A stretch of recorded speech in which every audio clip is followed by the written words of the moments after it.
Le ngoma Yamachunu isineminyaka yabakhona.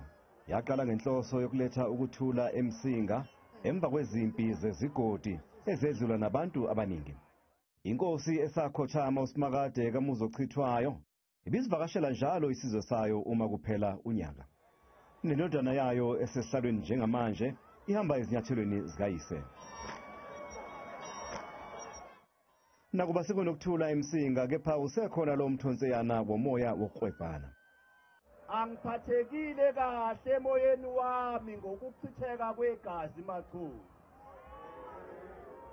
Ngiyocela lo myalezo ukuthi niwudlulisele komunye nomunye ukuthi njengobaba wenu onibhekile akungiphethe kahle ukuchitheka kwegazi, ukufa kwabantu eMachunwini.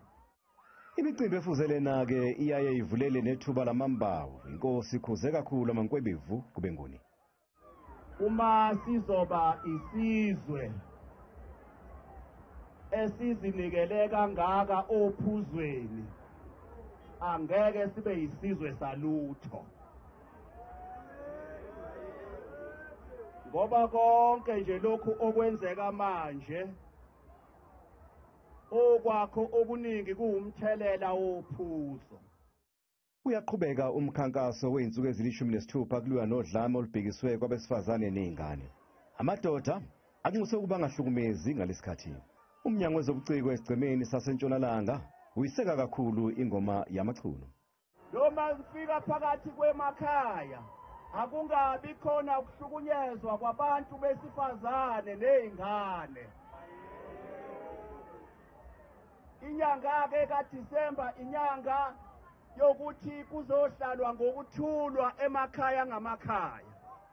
Likhulu iqhaza lengoma ekuhlanganiseni izigodi eMsinga. Department of Sport, Arts and Culture siqonde ukuzobumbanisa ukuzokwakha ubumbano emphakathini sizothi abantu ababe munye. Engingakusho ukuthi sonke asibuyene engomeni. Ingoma nengoma nendawo nendawo engenangoma ayibe nayo ngoba amasosha ayayiqoqa. Ingoma iyawahlanganisa amasosha.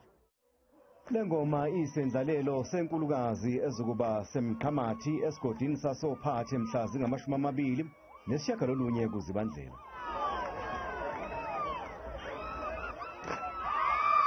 Ezindabeni zethu kumzansi wethu Channel 163 ngimuva uSizwe Langa ngibika ngisegoli.